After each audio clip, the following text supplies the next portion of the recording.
मान लीजिए एक बच्चा है और वो उस बॉल को फेंक रहा है और बॉल कुछ इस तरीके से हमारा प्रोजेक्टाइल मोशन कर रही है, ठीक है, ऐसे हवा में जा रही है, पहले ऊपर फिर नीचे आ रही है, इस टाइप के मोशन को प्रोजेक्टाइल मोशन कर।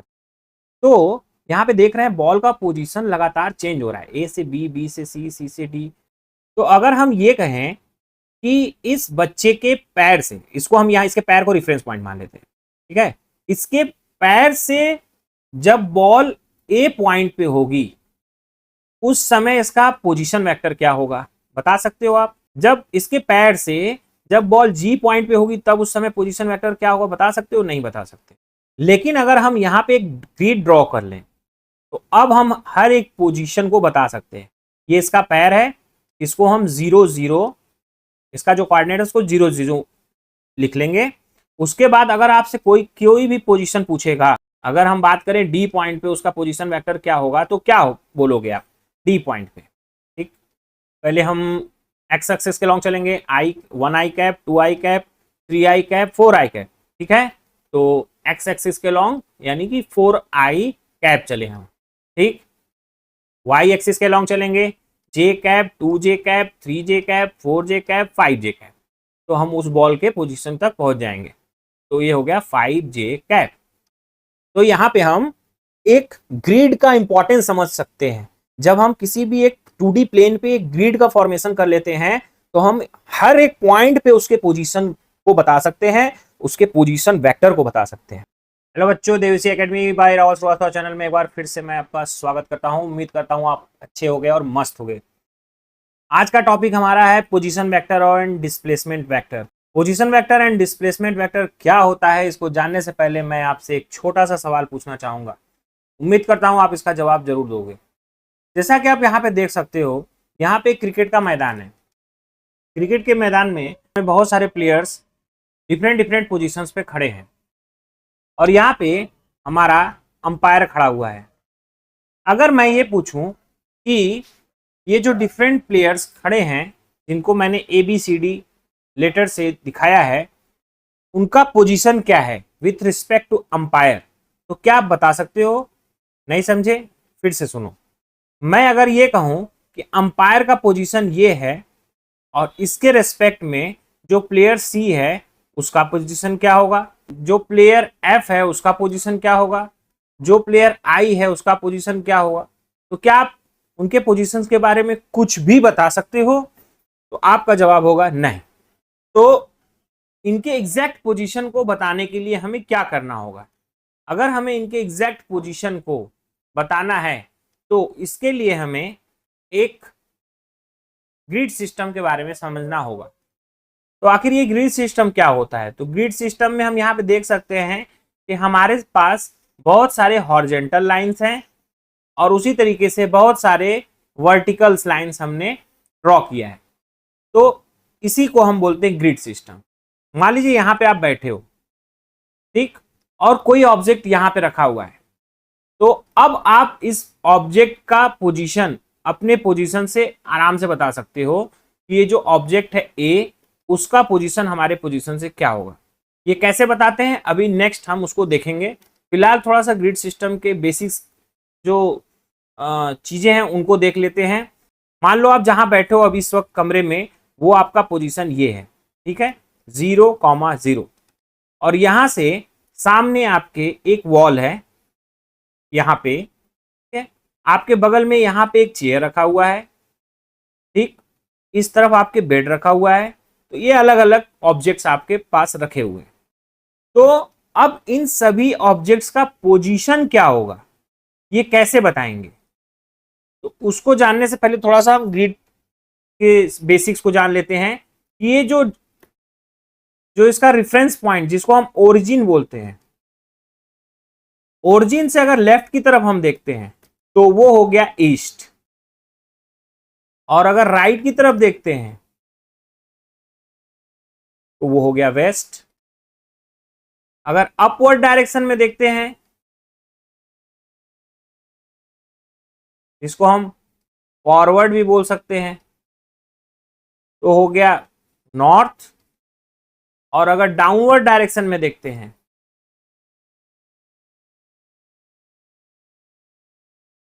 या बैकवर्ड बोलो, तो वो डायरेक्शन हो गया हमारा साउथ।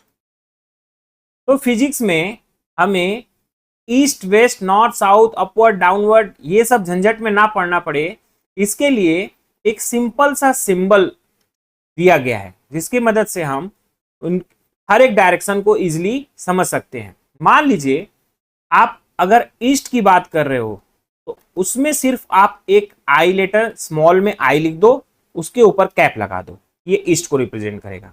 और अगर आप वेस्ट को रिप्रेजेंट करना चाह रहे हो तो फिजिक्स में आप आई लिखो, कैप लगाओ, साथ में माइनस, क्योंकि जो वेस्ट है वो ईस्ट का जस्ट अपोजिट है, तो यहां पे इसलिए माइनस साइन लगा हुआ है। नॉर्थ डायरेक्शन को आप दिखाना चाह रहे हो तो जे कैप, जे लिख के उसके ऊपर कैप लगा दो, और साउथ नॉर्थ का जस्ट अपोजिट है तो माइनस जे कैप। तो हमने क्या क्या देखा, अगर हम ये हमारा ओरिजिन है तो ये हो गया आई कैप जो ईस्ट को रिप्रेजेंट करेगा, माइनस आई कैप जो वेस्ट को रिप्रेजेंट करेगा, जे कैप जो नॉर्थ को रिप्रेजेंट करेगा, और माइनस जे कैप जो साउथ को रिप्रेजेंट करेगा। ठीक है, तो अब हम इन डायरेक्शंस का यूज नहीं करेंगे, ईस्ट वेस्ट नॉर्थ साउथ, हम सिर्फ और सिर्फ इन सिंबल्स का यूज करेंगे। अगर आपसे कोई आई कैप बोल रहा है मतलब वो ईस्ट बोलना चाह रहा है, एंड अगर आपसे कोई माइनस आई कैप बोल रहा है तो वेस्ट बोलना चाह रहा है, जे कैप है तो नॉर्थ और माइनस जे कैप है तो साउथ। अब आते हैं हम अपने क्वेश्चंस पे। हमारा क्वेश्चन ये था कि इस ग्रिड में हम रेफरेंस पॉइंट कहां से लें, तो मैंने बोला कि जहां से हम चीजों को ऑब्जर्व कर रहे हैं वो हमारा रेफरेंस पॉइंट। तो यहाँ पे ऑब्जर्व कौन कर रहा है, यहाँ पे ऑब्जर्व हमारा अंपायर कर रहा है, तो यही हमारा रेफरेंस पॉइंट हो गया। जरूरी नहीं है कि हमारा रेफरेंस पॉइंट हमेशा बीचों बीच होगा ना, जहां से हम चीजों को देख रहे हैं, ठीक है, हम देख रहे हैं तो हमारा रेफरेंस पॉइंट ये हो गया, और ये प्लेयर देख रहा है, मान लीजिए डी प्लेयर की बात करें तो उसका रेफरेंस पॉइंट ये हो गया, उसके लिए ओरिजिन ये मानेंगे फिर हम। ठीक है, तो फिलहाल हम अंपायर के पॉइंट ऑफ व्यू से देखते हैं। तो जब अंपायर यहां से बैठ के हर एक प्लेयर्स के पोजीशन को ऑब्जर्व कर रहा है तो हर एक प्लेयर के पोजीशन को बताने के लिए उसको एक पोजीशन वेक्टर की जरूरत होगी। मान लीजिए आप बी प्लेयर की बात करते हो, तो बी प्लेयर का पोजीशन कहां पे है, तो आप कहोगे सर बी प्लेयर का पोजीशन ये है। ठीक, डी प्लेयर का पोजीशन कहां पे है, तो डी प्लेयर का पोजीशन ये है। उसी तरीके से ई प्लेयर का, जी प्लेयर का, हर एक प्लेयर का अपना अपना पोजीशन है, अलग अलग पोजीशन।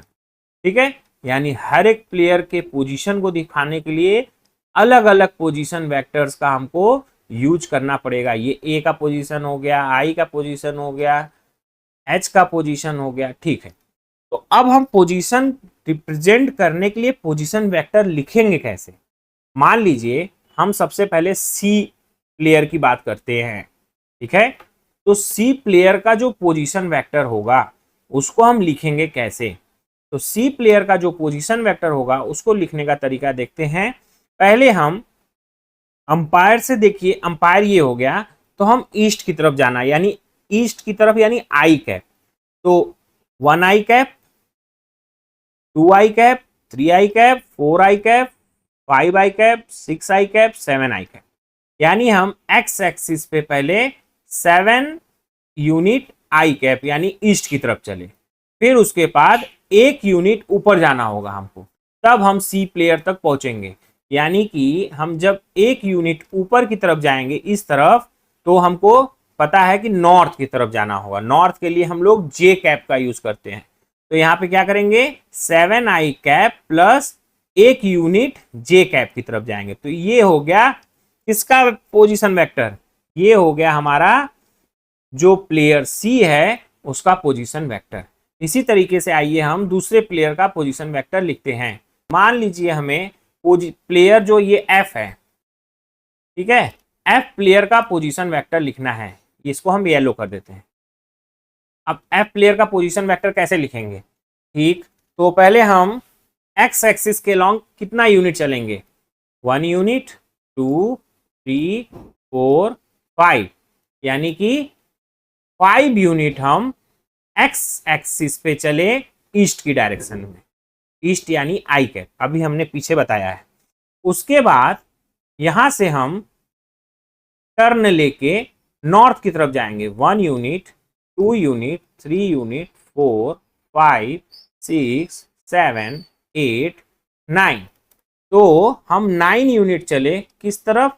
नॉर्थ की तरफ। और अभी हमने कहा है डायरेक्शन नहीं लिखते हैं, सिंबल से रिप्रेजेंट करते हैं। तो नॉर्थ को हम रिप्रेजेंट करते थे जे कैप, यानी जो ये प्लेयर एफ है उसका position vector 5i cap plus 9j cap है। अब हम बात करते हैं प्लेयर एच की। प्लेयर एच को हम स्काई ब्लू कलर से दिखाते हैं, ठीक है। अंपायर से प्लेयर एच का पोजीशन वेक्टर क्या होगा? तो पहले एम्पायर 3 स्टेप्स एक्स एक्सिस पे वेस्ट की तरफ चलेगा, वेस्ट की तरफ यानी ईस्ट की तरफ आई कैप से दिखाते थे और वेस्ट की तरफ माइनस आई कैप से। तो कितने यूनिट चल रहा है? 3 यूनिट और माइनस आई कैप। 3 यूनिट उसका मैग्नीट्यूड हो गया और माइनस आई कैप रिप्रेजेंट कर रहा है वेस्ट डायरेक्शन। अब उसके बाद हम कितने यूनिट ऊपर की तरफ जाएंगे? 1, 2, 3, 4, 5, 6, 7, 8, 9। तो 9 यूनिट ऊपर की तरफ गए हैं और ऊपर जब जाते हैं तो उसको हम लोग सिंपल जे कैप से रिप्रेजेंट करते हैं, यानी नॉर्थ डायरेक्शन को जे कैप से दिखाते हैं, ठीक है। तो ये इसका पोजीशन वेक्टर हो गया। इसी तरीके से आप हर एक पोजीशन को पोजीशन वेक्टर से रिप्रेजेंट कर सकते हैं। तो अगर हम ये कहें कि ये जो एम्पायर है उसका पोजीशन वेक्टर क्या होगा? इसका पोजीशन वेक्टर 0,0 ही होगा। और अगर हम ये कहें कि ये जो अंपायर है, अंपायर से ये जो प्लेयर सी था उसका पोजीशन वेक्टर क्या होगा? तो हमने दिखा दिया 7i cap plus 1j cap. उसके बाद हमने किस प्लेयर का दिखाया है? प्लेयर एफ का। एफ का पोजीशन वेक्टर है 5i cap plus 9j cap. उसके बाद कौन से प्लेयर का हमने रिप्रेजेंट किया है पोजीशन वेक्टर? प्लेयर एच, ठीक है। उसका जो पोजीशन वेक्टर है वो है -9i cap plus 9j cap. अब हम पीछे से बैकग्राउंड को हटाते हैं जिससे आपको क्लियर होगा चीज। ये यहां पे आप क्या ऑब्जर्व कर रहे हो? अगर हम इसको साफ करेंगे और प्लेयर्स के पोजीशन को भी क्लियर कर दें, सिर्फ उन प्लेयर्स के पोजीशन को रखते हैं जिसकी हम बात कर रहे थे, तो हम ये पाएंगे कि यहाँ पे हम 3 प्लेयर्स के पोजीशन वेक्टर्स को लिखे हैं। एक यहाँ पे एक प्लेयर था, जो एक प्लेयर यहाँ पे था और एक प्लेयर यहाँ पे था, और तीनों का पोजीशन वेक्टर अलग अलग है। मान लीजिए हमारे पास एक प्लेयर है फरीद नाम का, ठीक है। फरीद को जो हमारे अंपायर हैं वो बोलते हैं कि तुम जिस पोजीशन पे खड़े हो वहां से हटो और एक नए पोजीशन पे जाओ, ठीक है। तो फरीद क्या करता है? अपना जो उसका पोजीशन 1 था वहां से हटकर पोजीशन 2, उसका जो नया पोजीशन है वहां पे चला जाता है, ठीक है। तो पहले तो आप इनके दोनों जो पोजीशन थे, पहले वाला जो फरीद का पोजीशन था और जो बाद वाला फरीद का पोजीशन है, उसका पोजीशन वेक्टर बताइए। तो पोजीशन वेक्टर बताने के लिए हम क्या करेंगे? सिंपल सा चीज है कि पहले हम एक्स एक्सिस के अलॉन्ग चलेंगे, I cap, 2i cap, 3i cap, 4i cap, 5i cap. तो एक्स एक्सिस के अलॉन्ग हम चले 5i कैप। 5i कैप का मतलब 5 यूनिट ईस्ट की डायरेक्शन में। उसके बाद हम मुड़ जाएंगे 90 डिग्री नॉर्थ की तरफ, अब फिर चलेंगे। नॉर्थ की तरफ चलना है तो हम आपको पहले ही बताएं जे कैप का यूज करेंगे। तो 1j cap, 2j cap, 3j cap, 4j cap, 5j cap, 6j cap, 7j cap, 8j cap. तो यानी जो इसका पोजीशन वेक्टर है फरीद का इनिशियल पोजीशन, उसका पोजीशन वेक्टर कैसे लिखेंगे? 5i cap plus 8j cap, ठीक है। अब बात करते हैं फरीद के नए पोजीशन की। फरीद वहां से उठ के अंपायर के कहने पर दूसरे पोजीशन पे आ जाता है। तो चलिए इसका पोजीशन वेक्टर लिखते हैं। तो इसका जो पोजीशन वेक्टर होगा I cap, 2i cap, 3i cap, 4i cap, 5i cap, 6i cap, 7, 8, 8i cap. ठीक है, 8i कैप। ठीक, प्लस अब नॉर्थ की तरफ कितना चल रहा है, 1j cap, 2j cap, 3j cap, 4j cap, यानी कि 4j कैप। तो यहाँ पे हमने उसके दोनों पोजीशन को पोजीशन वेक्टर की मदद से रिप्रेजेंट कर दिया कि इसका जो पहले पोजीशन था उसका पोजीशन वेक्टर क्या होगा और इसका जो बाद का पोजीशन है उसका पोजीशन वेक्टर क्या होगा। ठीक है, ये कार्टेशियन मेथड से हमने इसके पोजीशन को दिखाया है। कार्टेशियन मेथड से कैसे दिखाते हैं और पोलर मेथड से कैसे दिखाते हैं ये हमने पिछले लेक्चर में अपने डिस्कस किया था। How we can represent a position by using polar method and Cartesian method, ये हमने अपने पिछले लेक्चर में कवर किया था।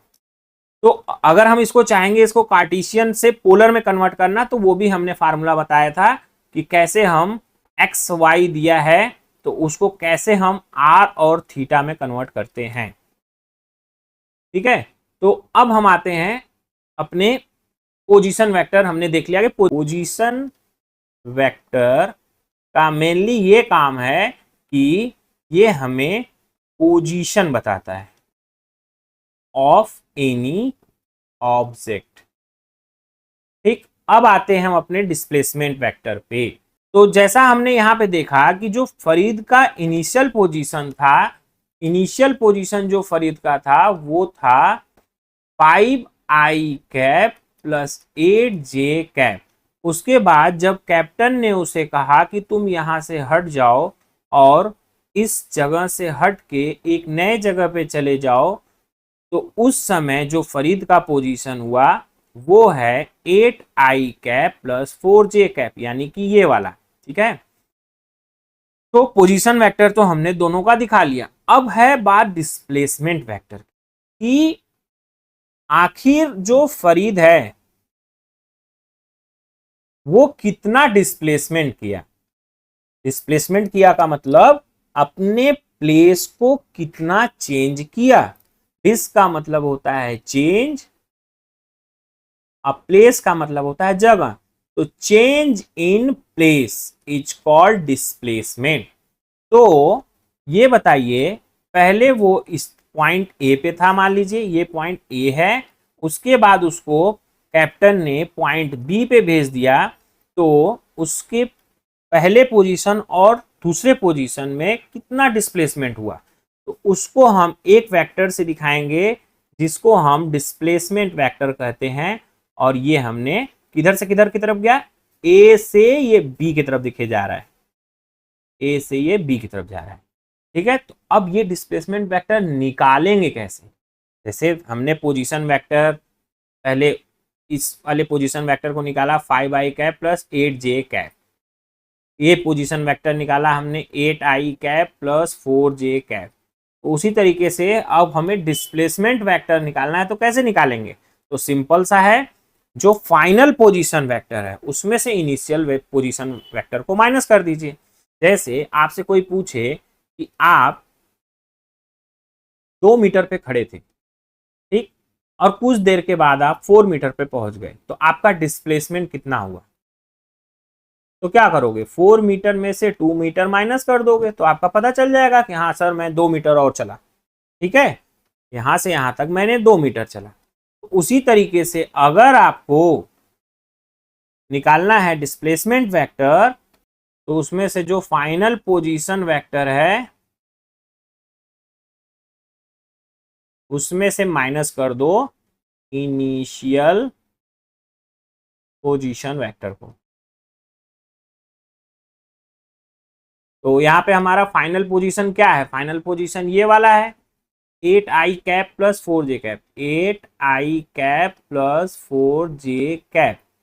ठीक है, उसमें से माइनस कर देंगे इनिशियल पोजीशन वेक्टर को, यानी 5i cap plus 8j cap. अब इसमें से इसको माइनस करेंगे, कैसे माइनस करेंगे, i वाले को i से माइनस कर देंगे, j वाले को j से माइनस कर देंगे। तो 8i कैप में से 5i कैप को माइनस कर देंगे, ठीक, कॉमा, तो हमें i वाला पोजीशन वेक्टर मिल जाएगा। और उसी तरीके से 4j कैप में से हम जब 8j कैप को माइनस करेंगे तो हमें ये वाला मिल जाएगा। तो कितना आया, 8 में से 5 गया 3i cap comma 4j cap में से -8j कैप माइनस करेंगे तो -4j कैप।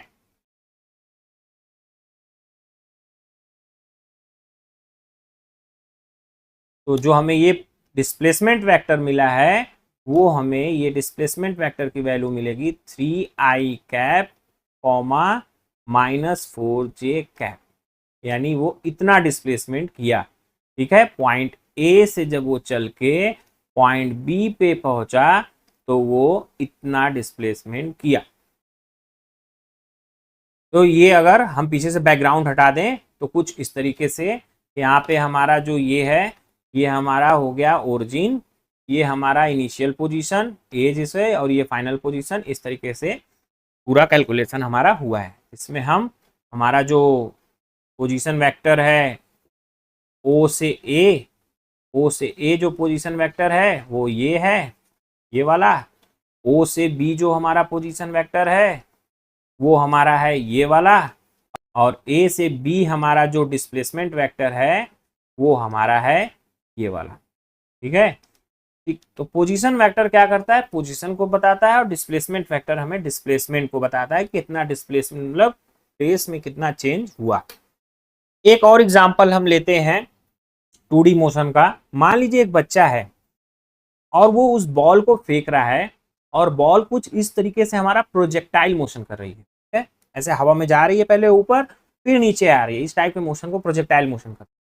तो यहाँ पे देख रहे हैं बॉल का पोजीशन लगातार चेंज हो रहा है, ए से बी, बी से सी, सी से D, E F H I और जे।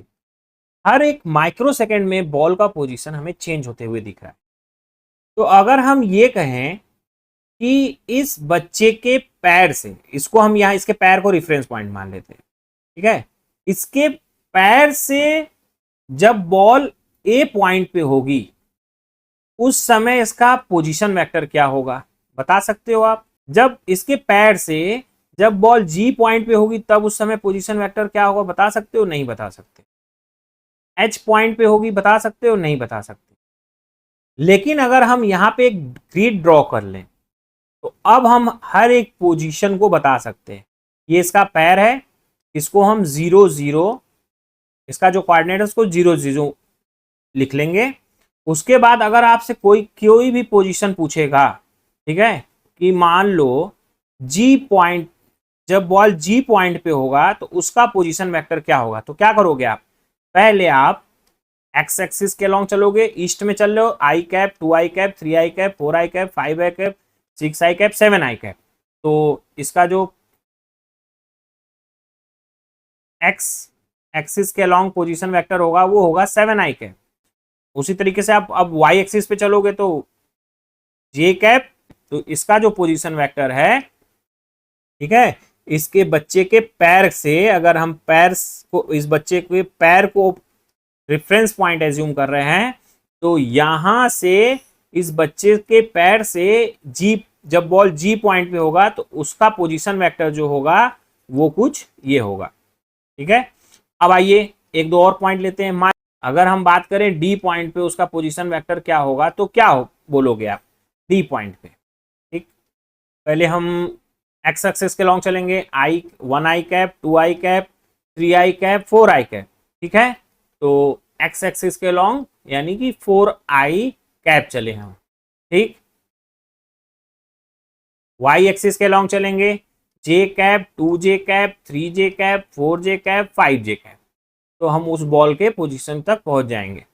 तो ये हो गया 5j कैप। तो यहां पे हम एक ग्रिड का इंपॉर्टेंस समझ सकते हैं। जब हम किसी भी एक 2D प्लेन पे एक ग्रिड का फॉर्मेशन कर लेते हैं तो हम हर एक पॉइंट पे उसके पोजीशन को बता सकते हैं, उसके पोजीशन वेक्टर को बता सकते हैं।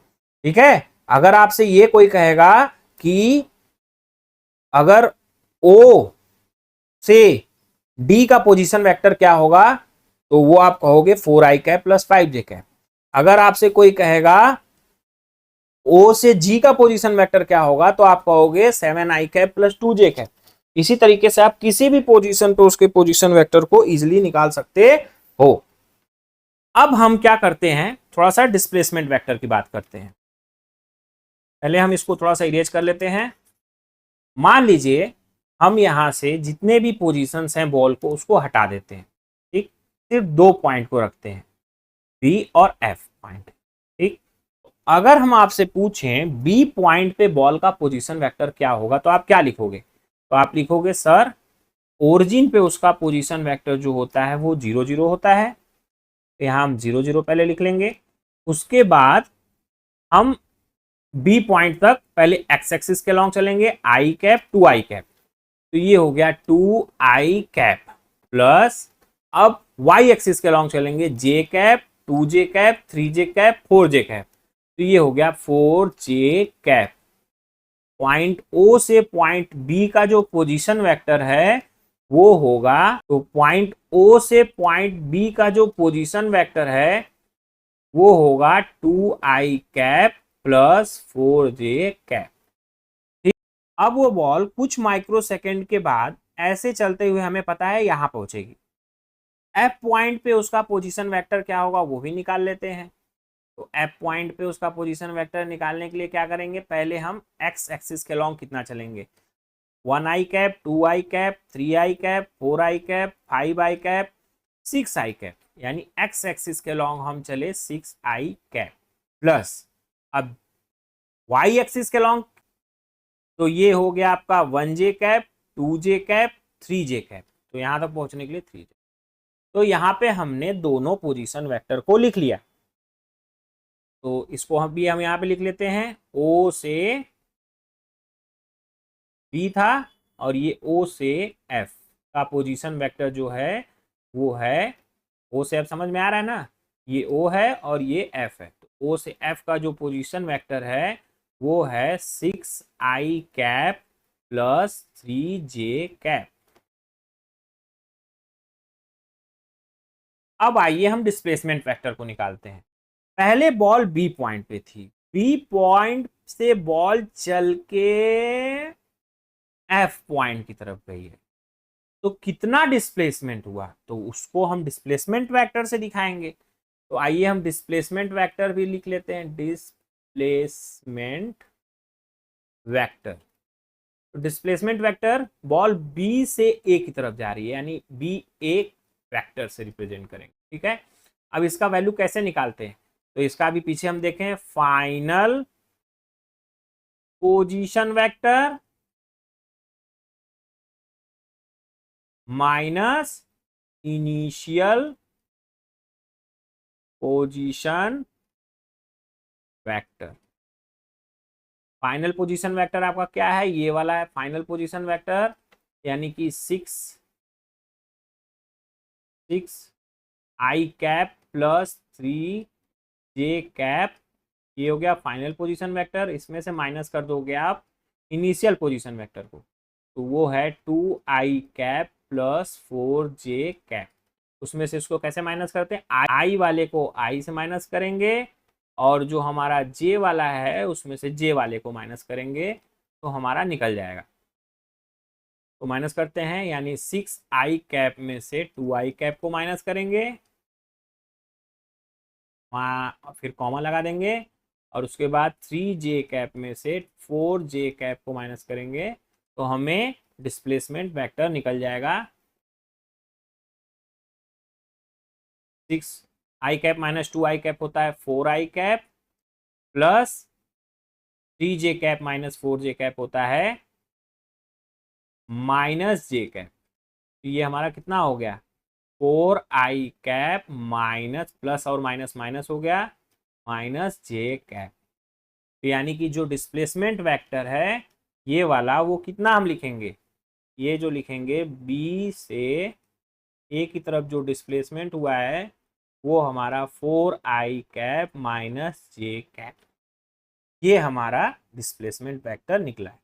तो जब भी कोई ऑब्जेक्ट 2 डायमेंशन में मोशन कर रहा है तो हर एक माइक्रो सेकेंड में उसका पोजीशन चेंज होता है, तो उसके लिए आपको पोजीशन वेक्टर निकालने आना चाहिए। मान लो आप जमीन पे बैठे हो, ठीक है, और आपका छोटा भाई आपसे कुछ दूर पे बैठा हुआ है, तो आप ऐसे उसका पोजीशन नहीं बता सकते हो, उसके लिए क्या करना होगा, जिस जमीन पे आप बैठे हो वहां पे एक ग्रिड बना लो, यानी ढेर सारे एक्स एक्सिस लाइंस खींच लो और ढेर सारे वाई एक्सिस लाइंस खींच लो। ठीक है, जहां पे आप बैठे हो उसको आप ओरिजिन मान लो। ठीक है, वो आपका रेफरेंस पॉइंट हो गया 0 0। ठीक, उसके बाद अब आप देखो कि उस तक पहुंचने के लिए आपको कैसे जाना पड़ रहा है। ईस्ट की तरफ जाना पड़ रहा है, वेस्ट, नॉर्थ, साउथ, यानी कि आई कैप पे चलना पड़ रहा है, माइनस आई कैप पे चलना पड़ रहा है, कि ऊपर की तरफ जे कैप पे चलना पड़ रहा है, कि नीचे की तरफ माइनस जे। आपको वहां तक पहुंचने के लिए जैसे भी चल के आप वहां पहुंचोगे तो जो लास्ट आपको रिजल्ट मिलेगा आई और जे के फॉर्म में, वही आपका पोजीशन वेक्टर हो गया। तो ये था पोजीशन वेक्टर और डिस्प्लेसमेंट वेक्टर का कॉन्सेप्ट। उम्मीद करते हैं आपको पोजीशन वेक्टर और डिस्प्लेसमेंट वेक्टर का कॉन्सेप्ट समझ में आया होगा। अगर हम इसमें से पीछे से बैकग्राउंड को हटा दें तो कुछ इस तरीके से हमारा कैलकुलेशन वगैरह सब दिखेगा कि हम कर क्या रहे थे। यहाँ पे हमारे पास दो पोजीशन वेक्टर्स थे, दो पोजीशन वेक्टर को हम डिस्प्लेसमेंट वेक्टर, जो कि आपको मैथ में कैलकुलेशन ही तो सिखाया जाता है, बस एक्चुअली फील तो दिलाया जाता ही नहीं है कि चल क्या रहा है सिस्टम में। तो यही हमारा था पोजीशन वेक्टर और डिस्प्लेसमेंट वेक्टर का कॉन्सेप्ट। उम्मीद करते हैं आज का वीडियो लेक्चर आपको पसंद आया होगा। अगर वीडियो पसंद आया हो तो अपने दोस्तों तक वीडियो को शेयर करें, जिससे वो भी पोजीशन वेक्टर और डिस्प्लेसमेंट वेक्टर के कॉन्सेप्ट को सीख सकें। और चैनल को सब्सक्राइब करना ना भूलें। चैनल अगर कंटेंट पसंद आ रहा हो तो सब्सक्राइब करें और अपने दोस्तों तक ज़्यादा से ज़्यादा शेयर करें। तब तक के लिए जय हिंद, जय भारत।